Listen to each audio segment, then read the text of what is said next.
मरीजों की मुश्किल बढ़ा रहा है। ये ब्लैक फंगस की इलाज में भी दिक्कत कर रहा है और ये पोस्ट कोविड इसे देखा जा रहा है। हमारे साथ आज हैं एम्स के एंडोक्राइनोलॉजी डिपार्टमेंट के प्रमुख डॉक्टर निखिल टंडन और एम्स के ही ईएनटी डिपार्टमेंट के प्रमुख डॉक्टर आलोक ठक्कर। और इन दोनों एक्सपर्ट से हम ब्लैक फंगस से जुड़ा हर सवाल करेंगे और जिनका जवाब शायद आप भी जानना चाहेंगे। चलिए हमारे गेस्ट के पास सीधा चलते हैं। डॉक्टर निखिल और डॉक्टर आलोक ठक्कर, आप दोनों का बहुत बहुत अभिनंदन और धन्यवाद कि आप हमारे साथ जुड़े हैं। मेरा पहला सवाल आप दोनों से है और एक एक करके मैं पहले डॉक्टर निखिल आपसे आग्रह करूंगा और फिर आलोक जी आपसे कि कोरोना के मरीजों में ये ब्लैक फंगस, ये लक्षण क्या है, ये म्यूकोरमाइकोसिस है क्या और ये कब दिखता है कोरोना के मरीजों में? डॉक्टर निखिल। नमस्कार। ऐसा है कि ये ब्लैक फंगस जिसे आजकल बताया जा रहा है, एक्चुअली म्यूकोरमाइकोसिस जो नाम है, ये फंगस हमारे एनवायरनमेंट में होता है और आम तौर पे इसके स्पोर्स कई जगह मिलते हैं, जैसे कि मैदानों में, खेत में, गार्डन्स में, हवा में भी हो सकते हैं। लेकिन अधिकतर समय में जिस इंसान की इम्यूनिटी ठीक होती है वो स्वयं इसके इन्फेक्शन से निपटा देता है। तो इससे जिन नॉर्मल इम्यूनिटी वाले लोगों को कोई दिक्कत आती नहीं है। कुछ परिस्थितियों में, कोविड से पहले भी कुछ परिस्थिति ऐसी थी जिसमें अगर इम्यूनिटी कम हुई या शरीर के मेटाबॉलिज्म में कोई फर्क पड़ता है तो उनमें ये ब्लैक फंगस होने की संभावना बढ़ती थी। जैसे कोई इम्यूनोसप्रेस्ड हो, कैंसर की वजह से, कुछ दवाइयों की वजह से, एचआईवी की वजह से, और हम लोग जैसे अनकंट्रोल्ड डायबिटीज की वजह से भी इस बीमारी को देखते थे। इसमें होता क्या है, अधिकतर क्योंकि ये सांस लेने से अंदर जाता है, तो प्रमुख तौर पे इसके जो अर्ली सिम्टम्स होते हैं वो नाक के इर्द गिर्द जो हमारे साइनसेस होते हैं वहां पे शुरुआत होके फिर चेहरे पे, मुंह में और आंख से होते हुए ये मस्तिष्क में भी पहुंच सकते हैं। लेकिन क्योंकि इनहेल होने की वजह से होते हैं, सांस लेने की वजह से होते हैं, तो पहले लक्षण कई बारी जो होते हैं वो नाक के इर्द गिर्द शुरू होते हैं, जिसमें कि नाक में क्रस्टिंग शुरू हो सकती है, नाक में से कभी कभी खून निकल सकता है, कालापन नजर आ सकता है। अगर मुंह के अंदर चला गया तो जो हमारा तलुआ है, तलुए में दाग आ सकता है, तलुए में मतलब घाव बनने की संभावना हो सकती है और वहां से फिर फैल के साइनसेस में, इसकी वजह से हमारा चेहरे में स्वेलिंग आ सकती है, आंखों में स्वेलिंग आ सकती है, आंखों में लालपन आ सकता है और आंखों में जो हमारे आंख हिलाने के जो मसल्स होते हैं उसमें असर आने की वजह से आंखों में टेढ़ापन भी आ सकता है। और फाइनल स्टेज में जाके अगर ये स्कल की या सर की हड्डी को पार करते हुए मस्तिष्क में जा सकता है और वहां पे फिर हमारे दिमाग में भी इसमें मुश्किल पड़ सकती है। तो प्राइमरली अगर इम्यूनिटी कम हो किसी इंसान में तो जो नॉर्मल पर्यावरण में इसके स्पोर्स हैं उसकी वजह से इंसान को इन्फेक्शन हो सकता है। तो यानी ये ऑलरेडी हमारे एटमॉस्फेयर में है आलोक जी, और हमारे वातावरण में है, लेकिन ये घर कर जाता है जब हमारी इम्यूनिटी ड्रॉप होती है। नॉर्मली ये जो इन्फेक्शन है ये हमें परेशान नहीं करता है, जिसकी इम्यूनिटी कम होती है उसी को परेशान करता है। आजकल प्रॉब्लम ये हो गई है कोविड के साथ कि शायद थोड़ी बहुत इम्यूनिटी तो कोविड से भी आपकी हमारी कम होती है अगर इन्फेक्शन होता है, पर वो थोड़ी ही होती है। पर साथ में अगर डायबिटीज़ हो तो ये इम्यूनिटी में और इशू आ जाता है और कई बार कोविड की वजह से डायबिटीज़ बिगड़ भी जाती है। तो अगर आपके कोविड भी है, डायबिटीज़ भी है, उसके ऊपर से क्या हो रहा है कि आजकल जो है बहुत ट्रीटमेंट्स जो कोविड के लिए दिए जा रहे हैं वो उनसे भी थोड़ी इम्यूनिटी कम हो जाती है। तो जो स्टेरॉइड का ट्रीटमेंट है जो आजकल बहुत ज़्यादा यूज़ होता है इसके लिए, इन सब चीज़ों को मिला के जब इम्यूनिटी कम हो जाती है तो फिर से इस इन्फेक्शन को उभरने का मौका मिल रहा है आजकल। और ये कोविड पेशेंट्स में स्पेशली जिनको साथ में डायबिटीज़ है, जिनकी ब्लड शुगर बिगड़ रही है या उनको जिन्होंने के स्टेरॉइड्स का ट्रीटमेंट लेना ज़रूरी रहा है, उनमें ये प्रॉब्लम दिख रही है। ये डायबिटीज़ वाले एंगल पे मैं ज़रा थोड़ी देर में आता हूँ, लेकिन उससे पहले एक सवाल है और डॉक्टर निखिल मैं आपसे जानना चाहता हूँ, क्या हर मरीज़ कोविड-19 का हर मरीज़ ब्लैक फंगस की चपेट में आ सकता है? नहीं, ऐसा नहीं होता है। मतलब इसमें असल में ये बीमारी इतनी प्रचलित नहीं है जैसे हमें लग रहा है, लेकिन इसमें दिक्कत जो आती है कि इससे नुकसान बहुत पहुंच सकता है और इससे मृत्यु होने की संभावना होती। तो एक कोई जो इस बीमारी से ग्रस्त हो गया, उसमें उसके दुष्प्रभाव की संभावना बहुत होती है, और जैसे मैंने कहा एक प्रोपोर्शन है मरीजों का जिसमें ये जानलेवा भी हो सकता है। लेकिन ये जो टोटल प्रोपोर्शन है कोविड के मरीजों में जिसमें अनुमान लगता है कि ये ब्लैक फंगस हो सकता है, वो 1% से भी कम रहेगा। इसकी क्योंकि गंभीर बीमारी है, इसलिए इस विषय पे काफी हम लोग चर्चा कर रहे हैं, और इसी वजह से हम प्रयास भी ये कर रहे हैं कि वो 1% ना होते हुए, मतलब वो नहीं के बराबर हो जाए तो और भी अच्छा है। क्योंकि एक बीमारी से आप बच के फिर दूसरी बीमारी से ग्रस्त हो, उसकी वजह से कोई और आपको संकट पहुंचे और जान पे भी संकट पहुंचे, वो हमें हर हालत में हमें उसको प्रिवेंट करने की आवश्यकता है। अच्छा आलोक जी, मैं आपसे ये जानना चाहता हूं कि क्या होम आइसोलेशन वाले मरीज को भी ब्लैक फंगस का खतरा है? तो अभी तक डेटा सामने आया है, अगर आप होम आइसोलेशन पे भी हैं, अगर आप डायबिटिक हैं, अगर आप स्टेरॉइड ले रहे हैं, तो आप हाई रिस्क ग्रुप में आएंगे, तो थोड़ा खतरा है। वैसे जैसे अभी डॉक्टर टंडन ने कहा है, बहुत प्रचलित बीमारी नहीं है, क्योंकि गंभीर है इसलिए इतनी बात हो रही है। पर ऐसा नहीं है कि कोई बहुत हाई रिस्क होता है। रिस्क तो लो ही होता है इसका होने का कोविड के बाद। हाई रिस्क ग्रुप हो तो थोड़ा सा रिस्क बढ़ जाता है, पर हाँ, होम आइसोलेशन में हो सकता है।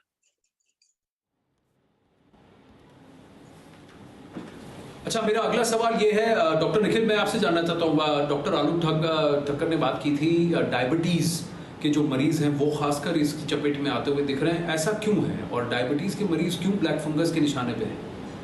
देखिए, डायबिटीज की अगर जरा खून में शुगर की मात्रा बढ़ती है, तो जो हमारे रक्त में जो सेल्स होते हैं जिनका काम होता है हमें हमें इन्फेक्शन से बचाव करने का, उनके संचलन में, उनके काम करने की विधि में, उसमें दुष्प्रभाव आते हैं। तो वही वाइट सेल्स जो नॉर्मली हमें इम्यूनिटी प्रोवाइड करते हैं इन्फेक्शंस के खिलाफ, वो ठीक प्रकार काम नहीं कर पाते हैं।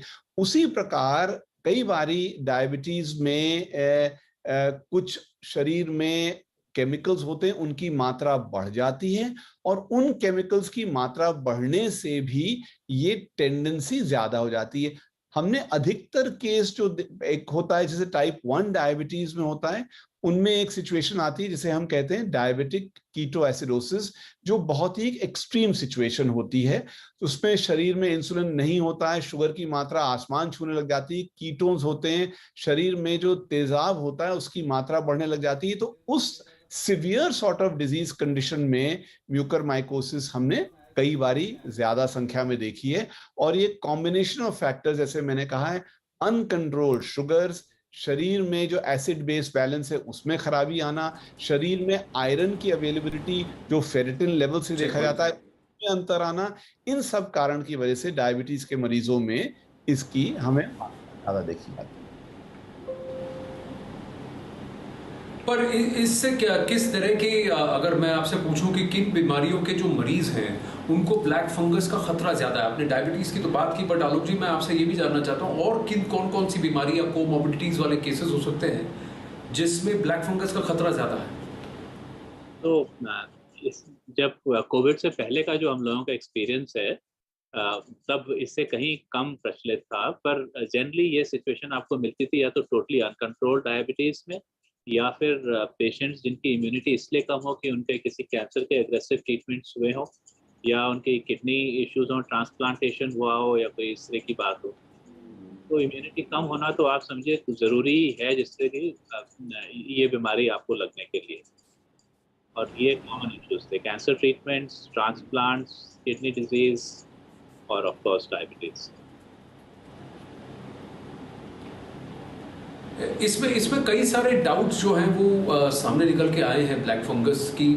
ये अगर वातावरण से हमारे शरीर के अंदर फेफड़ों में घुस जाता है या अटैक करता है, तो मैं एक सवाल और आपसे जानना चाहूँगा, डॉक्टर निखिल पहले आप और फिर आलोक जी से भी, कि क्या स्टेरॉइड लेने से ब्लैक फंगस का खतरा बढ़ जाता है? क्योंकि इस पर भी आपने शुरू में बात की थी, आलोक जी ने भी कहा था कि ये स्टेरॉइड इंजेक्शन देने की वजह से भी ये हो सकता है, पर स्टेरॉइड तो इम्यूनिटी बूस्ट करने के लिए होता है, तो फिर ये काउंटर कैसे प्रोडक्टिव होता है डॉक्टर निखिल?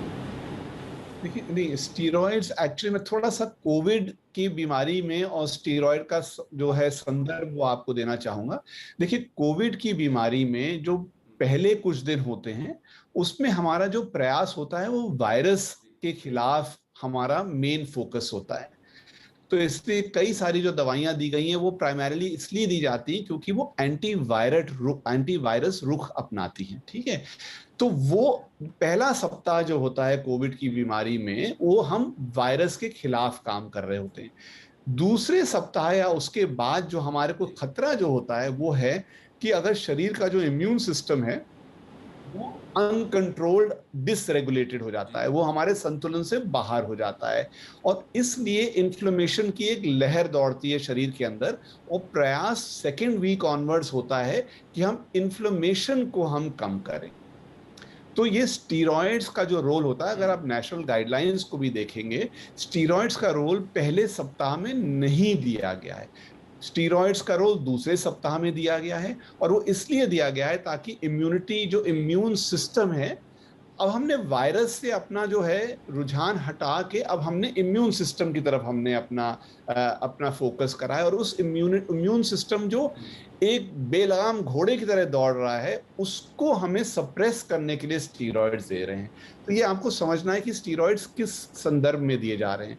नंबर 2 जो गाइडलाइंस हैं वो बड़े स्पष्ट रूप से बताती हैं कि किस मात्रा में स्टीरॉइड्स देने हैं और कितने अरसे के लिए देना है। तो तीनों इशू, कब बीमारी के किस दौर में देना है, कितनी मात्रा में देना है और कितने अरसे के लिए देना है। नाउ स्टीरॉइड्स इम्यूनिटी को कम करेंगे, वो हमें मालूम है। तो एक वो डायरेक्ट इम्पैक्ट हो जाता है कि स्टीरॉइड्स इम्यूनिटी को कम करते हैं तो भी म्यूकर होने की संभावना हल्की सी बढ़ सकती है। ऑब्वियसली आवश्यक है उस समय स्टीरॉइड देना, लेकिन हमें साथ में ध्यान रखना पड़ेगा कि ना उसकी मात्रा ज्यादा दें, ना अननेसेसरली प्रोलॉन्ग ड्यूरेशन के लिए दें। लेकिन स्टीरॉइड्स एक दूसरी चीज करती हैं, जिसको शुगर नहीं भी होती है उसमें भी चयापचय यानी मेटाबॉलिज्म में अंतर ला के शुगर की मात्रा बढ़ा सकती है। और अगर किसी को पहले से डायबिटीज है तो वो अनकंट्रोल होने की संभावना बढ़ सकती है। तो इन दो परिस्थितियों के कारण से स्टीरॉइड्स डेफिनेटली कंट्रीब्यूट कर सकते हैं। जहां आवश्यक है देना स्टीरॉइड्स बिल्कुल देना चाहिए। जहां दिया जाए वहां स्टीरॉइड्स देते हुए मरीज की शुगर की मात्रा को नियमित रूप से नापना चाहिए, ताकि कहीं भी अंदेशा हुआ कि शुगर बढ़ रहा है तो तुरंत ही उसे दवाइयों से या इंसुलिन से उसको नीचे लाके उसको कंट्रोल में लाना चाहिए। तो एक संतुलन हर चीज में आवश्यक है। हमें मुस्तैदी से इस पे ध्यान रखना चाहिए और इसको एड्रेस करना चाहिए। आलोक जी, मैं थोड़ा सा और विस्तार से आपसे जानना चाहूँगा कि ब्लैक फंगस जो है वो शरीर के किन हिस्सों को नुकसान पहुँचाता है और इसके मार्कर्स क्या हैं, कि कैसे मैं या आप एज अ हेल्थ एक्सपर्ट ये जान लेते हैं कि किसी एक पेशेंट को शायद ब्लैक फंगस हो रहा है? तो क्या मार्कर्स हैं? एक तो अगर आप हाई रिस्क ग्रुप में हैं क्योंकि आपने स्टेरॉइड लेने पड़े हैं या आपको डायबिटीज है या ब्लड शुगर ठीक नहीं है, तो that itself is a marker. दूसरा, सेफ रहने के लिए जब आपके थोड़े बहुत टेस्ट होते हैं कोविड के, अगर आप रीजनेबल रिस्क पे हैं, 45-50 के एज में हैं या इवन अदरवाइज कोई इशू है, तो कोविड के लिए कोई ब्लड टेस्ट कराएं तो ब्लड शुगर का भी टेस्ट हो जाना चाहिए। अदर देन दैट, अगर आपको हो गया है म्यूकर, तो फिर जो है शुरू में जो है साइंस बड़े सटल होते हैं, पता नहीं चलेगा आपको। लेकिन जो अर्ली साइंस होते हैं वो है कि अगर दांतों में कोई पेन है या दर्द है या दांत लूज हो रहा है या मुंह के अंदर कोई घाव हो रहा है या डिस्कलरेशन हो रहा है या फेस के ऊपर कोई घाव हो रहा है या डिस्कलरेशन हो रहा है या फेस सुन हो रहा है, एक तरफ से खास करके सुन हो रहा है, या फिर जो है नाक से जो है कुछ डिस्चार्ज आ रहा है, तो ये आपके साइंस हैं कि भी नोज में शायद कुछ ठीक नहीं है। और ऑफ कोर्स वो नॉर्मल कोल्ड या नॉर्मल इन्फेक्शन भी हो सकता है और कुछ इस तरह का इन्फेक्शन भी हो सकता है। अगर हाई रिस्क पे हैं तो ये अर्ली साइंस है। नेक्स्ट स्टेज आती है जबकि जो है बीमारी यहाँ से फैल के आइस की तरफ जानी है। तो जब आइस पे जाएगी तो या तो जो है आई में लाली आ जाएगी, आई में पफिनेस आ जाएगी, आई के आसपास थोड़ा सा डिस्कलरेशन हो जाएगा, और या फिर जो है आपका विजन कम हो जाएगा या आपको डबल डबल दिखना शुरू हो जाएगा। यही इनके आप साइंस कह सकते हैं। इसके बाद भी बिगड़ सकता है कि ब्रेन में चला जाए या कुछ हो जाए, पर वो तो लेट होता है। अगर बीमारी को डिटेक्ट करना है तो इन इन स्टेजेस में डिटेक्ट कर लेना चाहिए, जिससे कि ठीक से ट्रीटमेंट हो सके। पर यानी आलोक जी, और उसके बाद फिर मैं निखिल जी से भी कहूँगा, इस पर थोड़ा सा फोकस करते हैं हम। यानी आप कह रहे हैं कि कोविड-19 जहाँ फेफड़ों की तरफ जाता है, ब्लैक फंगस जो है या म्यूकोरमाइकोसिस जो है वो नाक से आँख और आँख से फिर ब्रेन की तरफ फैलता है। ये आँखें क्यों खराब हो जाती हैं आलोक जी? मतलब अब नोज का जो इन्फेक्शन है वो जब कॉम्प्लिकेट होता है तो वो आँख की तरफ या ब्रेन की तरफ ही जाता है। और म्यूकर का थोड़ा सा अलग तरीका होता है स्प्रेड का, कि ये जो है आर्टरीज के साथ स्प्रेड करता है या वेन्स के साथ स्प्रेड करता है, ऐसे सांस के साथ नहीं स्प्रेड करता है।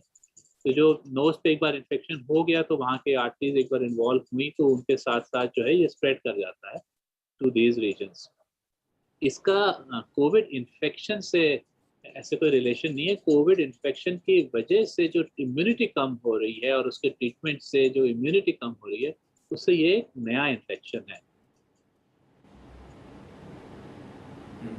तो कोई सावधानी जो कोई व्यक्ति कर सकता है, क्योंकि निखिल जी मैं आपसे जानना चाहूँगा कि आँखों में अगर इरिटेशन हो रही है तो मैं क्या ये समझ लूँ मुझे ब्लैक फंगस है? वातावरण से ये अंदर मेरे शरीर के अंदर आ रहा है तो फिर मैं कैसे अपने आप को बचा सकता हूँ? ये भी एक सवाल जुड़ता है। और फिर ये अगर मेरी आँखों को अटैक कर रहा है तो मैं क्या करूँ? देखिए, प्राइमरीली, और मैं थोड़ा इस पे बोलूंगा, फिर आलोक जी से कहूंगा थोड़ा इस पे विस्तार से और बताएं। प्राइमरीली जो शरीर में जो घुसने का तरीका है वो नॉर्मली इनहेलेशन से हो रहा है।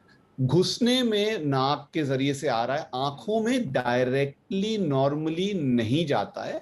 ऐसा नहीं कि बिल्कुल नहीं जा सकता है, लेकिन आंखों में पहुंचने का जो रास्ता है, जैसे हमें समझा आपको असल में थोड़ी सी शरीर की एनाटॉमी के बारे में बताएं तो नाक के इर्द गिर्द हमारे, जैसे कहते हैं पैरानेजल साइनसेस, साइनस वो होते हैं जैसे, ये बेसिकली खाली स्पेस होते हैं जो जो हमारे फेस की हड्डियों में होते हैं, लेकिन जो साइनसेस होते हैं वो आंख के बिल्कुल नीचे होते हैं। तो ये नाक से साइनसेस से होते होते जी। आंख तक पहुंचने का नॉर्मली रूट वही अपनाता है। तो यूजुअली क्या होता है कि नाक और साइनस वाले सिम्टम भी आ रहे होते हैं और उसके साथ फैल फैल के आंख पे आता है। यूजुअली डायरेक्टली आंख में जिस प्रकार इरिटेशन आप कह रहे हैं वो नहीं होना चाहिए। बहरहाल, जी। लेकिन इसमें पूरा एहतियात बरतने की आवश्यकता है। तो आजकल क्योंकि हमें लग रहा है ये संक्रमण हो रहा है साथ में, तो इसमें कोई हर्जा नहीं कि अगर अगर आंख में लाली आ रही हो या आंखों में कोई सूजन जैसी महसूस हो रही हो, तो डेफिनेटली इस विषय में एक कंसल्ट कर लेना चाहिए डॉक्टर से, ताकि शुरुआत में ही बीमारी पकड़ी जाए। और वही डॉक्टर का ये भी काम होगा कि आपके नाक और साइनसेस को भी अच्छी तरह देख ले, मुंह खोल के भी देख ले, ताकि अगर तलुए पे कोई घाव हो रहा हो, कोई डिस्कलरेशन हो रहा हो, तो वहां से स्क्रेपिंग लेकर फंगस का लेबोरेटरी में टेस्ट कराया जा सके। वही बेस्ट तरीका है, और करके इलाज तुरंत से तुरंत शुरू जी। कर दिया जाए। इसमें हमारा जो बेसिकली हम मैसेज ये जरूर देना चाहेंगे कि हाई इंडेक्स ऑफ सस्पिशन, और उस हाई इंडेक्स ऑफ सस्पिशन मरीज को भी पता होना चाहिए, जो आप अपने दर्शकों को, अपने श्रोताओं को बता पाएंगे। उनको डॉक्टरों से संपर्क करना जी। चाहिए, और डॉक्टरों को भी उतना ही हाई इंडेक्स ऑफ सस्पिशन रख के उनका शीघ्रतम जांच करवा के, क्योंकि हमें वो फंगस देखने की आवश्यकता होती है। अगर फंगस दिखता है तो तुरंत ही इलाज हमें शुरू कर लेना चाहिए। ये समझना हमें बहुत ही जरूरी है, क्योंकि अगर हमने जल्द से जल्द इलाज नहीं शुरू किया, और जैसे आपने सवाल पूछा था, अगर वो आंख के अंदर चला गया तो आंख की रोशनी जाने की संभावना बहुत हो जाती है, और वो हमें हर हालत में, हमें ऐसी चीज नहीं होनी चाहिए। जी, तो ये इसको अर्ली ट्रैकिंग और फिर इमीडिएट ट्रीटमेंट करें तो उसको हम कंट्रोल कर सकते हैं। लेकिन दो सवाल मिले जुड़े हैं आलोक जी, मैं आपसे जानना चाहूँगा। एक, ये ऑक्सीजन सिलेंडर की वजह से क्या ब्लैक फंगस हो सकता है? और दूसरा, अगर वेंटिलेटर में गंदा पानी हो तो क्या उससे मुझे ब्लैक फंगस हो सकता है? देखिए, जो मोस्ट केसेस हमारे पास आ रहे हैं उनको ऑक्सीजन नहीं लगी है। सो इट्स ऑब्वियस कि ऑक्सीजन की वजह से ऐसी कोई बात नहीं होती। और इससे पहले भी जब ये बीमारी होती थी तो ऑक्सीजन से तो नहीं होती थी। अब ये ज़रूर है कि भाई कोई एक बेसिक लेवल ऑफ हाइजीन और क्लीनलीनेस तो हर एक चीज़ में होना ही चाहिए, बी इट आप ऑक्सीजन दे रहे हैं या बी इट आप इनहेलेशन के लिए उसमें साथ में जो ह्यूमिडिफिकेशन करते हैं उसमें बेसिक क्लीनलीनेस और हाइजीन तो होनी ही चाहिए। पर as I said to you, it doesn't seem कि कोई ऑक्सीजन से इसका रिलेशन है। मोस्ट ऑफ आवर केसेस जो है उनको ऑक्सीजन लगी ही नहीं है कभी भी। तो यानी आप सीधा इसको लिंक जो है इम्यूनिटी से कर रहे हैं। पर ऑक्सीजन सिलेंडर्स की अगर बात आई है तो क्या आपने ये केसेस देखे? मैं थोड़ा सा हट रहा हूँ सवालों की इस लिस्ट से, क्योंकि एक केस एक कंसर्न रेज किया था बहुत सारे ईएनटी स्पेशलिस्ट और ऑप्थेल्मोलॉजिस्ट ने कि ये जो ऑक्सीजन सिलेंडर का जो प्रयोग है इसकी वजह से बहुत लोगों को चोटें हो रही है, नेसल इंजुरीज और अंदर काफ़ी सीरियस इंजुरीज का भी केसेस आ रहे हैं। क्या आपने भी ये केसेस देखे हैं आलोक जी, खासकर घर पे जो ऑक्सीजन सिलेंडर्स का प्रयोग कर रहे हैं उनकी वजह से? नहीं, हमने ऐसे कोई सिचुएशंस नहीं देखी हैं, दो आई एम अवेयर कि ऐसा पैनिक है और इस तरह की सोशल मीडिया पे बातें हो रही हैं। As I said to you कि हर एक चीज़ में बेसिक क्लीनलीनेस तो होनी चाहिए, वो तो होगी ही। आप कोई अगर पर पर जो नॉर्मल ऑक्सीजन हमें मिलती है और जो एटलीस्ट हमारे यहाँ यूज़ होती है और जो नॉर्मल ह्यूमिडिफिकेशन की जो प्रैक्टिसेस हैं उससे असर नहीं होता है। जी, थैंक यू। मैं निखिल जी से अब ये जानना चाहूँगा, निखिल जी, वेंटिलेटर्स में गंदे पानी की बात हुई, स्टीम इनहेलेशन, क्या ज़रूरत से ज़्यादा अगर स्टीम इनहेलेशन करते हैं तो क्या उसकी वजह से ब्लैक फंगस हो सकता है? ऐसा है कि आप स्टीम इनहेलेशन तो कई बार एडवाइस किया जाता है, माइल्ड कोविड में एडवाइस किया जाता है। स्टीम का मतलब ही ये है कि पानी उबल चुका है, और इसका मतलब है पानी 100 डिग्री सेंटीग्रेड से ऊपर जा चुका है। उस तापमान पे मतलब बहुत ही रेयर कीटाणु होगा जो सरवाइव कर सकता है। तो अगर आपको बताया गया है कि भाप लेना आपकी बीमारी के लिए अच्छा है, तो जैसे डॉक्टर आलोक कह रहे हैं, मैं दोहराना चाहूंगा, देखिए, basic principles of hygiene and cleanliness वो हमें किसी हालत में त्यागने नहीं चाहिए, चाहे उनसे म्यूकर का कोई संबंध हो ना हो। अगर गंदगी होगी, क्लीनलीनेस नहीं होगी, हाइजीन नहीं होगी, तो एक नहीं तो दूसरा कोई ना कोई संक्रमण तो हो ही जाएगा। तो ये जो सलाह लोगों को दी जा रही है कि वेंटिलेटर की ह्यूमिडिफिकेशन में ऐसे करें, ऑक्सीजन में ऐसे करें, वो एक फायदे के लिए नहीं कहा जा रहा है, वो एक ओवरऑल जनरल प्रिकॉशन है, और उसे हमें किसी हालत में त्यागना नहीं चाहिए, उस पर हमें फोकस रखना चाहिए। आप अपने हाथ वैसे भी धो के ही खाना खाते हैं, तो जिस तरह हम अपने हाथ धो साबुन पानी से धो के खाना खाते हैं, उसी प्रकार दीज आर मेडिकल थेरेपीज। देखिए, ऑक्सीजन कोई घरेलू नुस्खा नहीं है, ऑक्सीजन एक मेडिकल ट्रीटमेंट है, वेंटिलेटर एक मेडिकल ट्रीटमेंट है। उनका जो इम्प्लीमेंटेशन है उसके लिए स्टैंडर्ड प्रोटोकॉल होते हैं, और वो हर हालत में फॉलो करने चाहिए, चाहे उनका म्यूकर से संबंध हो या ना हो। अगर मैंने कह भी दी क्या म्यूकर से संबंध नहीं, इसका ये अर्थ तो नहीं है कि हम गंदे पानी का इस्तेमाल करेंगे या वो प्रिकॉशन नहीं करेंगे या हाइजीन नहीं करेंगे, वो तो करना अति आवश्यक है। मतलब इसको जितना भी हम एम्फसाइज करें उतना कम है। और मैं आपके सवाल पे दोबारा आके फिर से कहना चाहूंगा, स्टीम साफ पानी में और उबाल के किया है 100 डिग्री सेंटीग्रेड वाले पानी में, ये बहुत बहुत बहुत ही रेयर होगा अगर उस पानी से किसी को हो, क्योंकि आप जानते हैं हम लोगों से कहते हैं कि इसको उबाल दीजिए, इससे सब कीटाणु नाश हो जाते हैं। जी, तो आप कह रहे हैं हाँ, ये जो प्रिंसिपल है कि अगर आप उसको एक लेवल के ऊपर उबाल देते हैं तो कीटाणु नाश हो जाते हैं, तो फिर उससे होना बहुत कम रेयर है। लेकिन इससे कैसे बचा जा सकता है आलोक जी? अगर मैं आपसे जानना चाहूँगा कि ब्लैक फंगस से कैसे बचा जा सकता है, क्योंकि आप कह रहे हैं इम्यूनिटी लेवल जब ड्रॉप होते हैं तभी अटैक करता है हमें, तो हम इससे कैसे बच सकते हैं, स्पेशली अगर हम एक पोस्ट कोविड फेज हों जहाँ ऑब्वियसली थोड़ा सा इम्यूनिटी डाउन हो जाती है? तो ब्लैक फंगस से बचने के लिए बेसिक इशू इसी पे रहेगा कि आपकी इम्यूनिटी ठीक रहे। उसमें जो आपके ऐसे इंटरवेंशन हैं जिसमें आप चेंज ला सकते हैं, वो पहला ये है कि ब्लड शुगर का ध्यान लिया जाए कि कोई ब्लड शुगर हाई तो नहीं है, ब्लड टेस्ट भी चाहे करा लें। और अगर ब्लड शुगर के पहले ही आप डायबिटीज है तो ज़्यादा केयरफुल रहें कि ब्लड शुगर कंट्रोल में रहे। और दूसरी चीज़ ये है कि बेफजूल स्टेरॉयड ना लिए जाए। तो जैसे डॉक्टर टंडन ने अभी बताया कि भाई कि क्लैरिटी है कि कितना स्टेरॉयड देना है और कब देना है, किस इंडिकेशन में देना है। पर हो क्या रहा है कि स्टेरॉयड जो है वो बहुत ज़्यादा यूज़ हो रहे हैं, बहुत बार बिना प्रिस्क्रिप्शन के यूज़ हो रहे हैं, और बहुत बार जो है लोग आपस में ही एक दूसरे से अपने प्रिस्क्रिप्शन एक्सचेंज कर लेते हैं कि जी उनको ये दवाई दी थी तो हमें भी यही दवाई लेनी है, और ऐसा अप्रोप्रिएट नहीं होता है। तो अगर जो है बेफजूल की स्टेरॉयड नहीं लिए जाएँ और अगर ब्लड शुगर में कंट्रोल रखा जाए, तो यही सबसे इम्पोर्टेंट है, जिससे कि जो है आप इससे ऐसी गलत बीमारी से बच सकें। और तीसरी बात ये आ गई कि भी अगर कहीं न जी कहीं कुछ ऐसी बात हो तो टाइम से डिटेक्ट हो जाए, इसलिए थोड़ा-सा केयरफुल रहना है कि जब आपको ऐसी बीमारी हुई है, कोविड हुआ है और स्पेशली अगर आप हाई रिस्क हैं, तो फॉर अबाउट 3 वीक्स और सो आफ्टर द कोविड और ड्यूरिंग जी द कोविड थोड़ा-सा ख्याल रखा जाए कि भई अगर कोई पैच आ रहा है या डिस्कलरेशन आ रहा है या नोज़ से सिर्फ डिस्चार्ज नहीं पर जी गंदा डिस्चार्ज, प्यूरिलेंट डिस्चार्ज आ रहा है और या फिर जो है थोड़ा सुनपन फ़ील हो रहा है एक तरफ, तो वो थोड़े अर्ली साइन्स हैं, तब ये जो है डॉक्टर के जी नॉलेज में ले आए हैं। पर बेसिक इश्यू जो है कि स्टेरॉइड अब्यूज़ ना हो, जो कि जी बहुत ज़्यादा हो रहा है। और दूसरा इश्यू ये है कि अगर शुगर खराब है तो जी टाइम से पकाने आ जाए। जी doctor Alok and doctor Nikhil, बहुत बहुत धन्यवाद हमारे साथ यहाँ थोड़ा वक्त निकालकर हमारे सवालों के और दर्शकों के जो कॉमन सवाल हैं उनके जवाब देने के लिए, खासकर ब्लैक फंगस पर बहुत बहुत धन्यवाद। Thank you very very much. बड़ी खबर आ रही है, बंगाल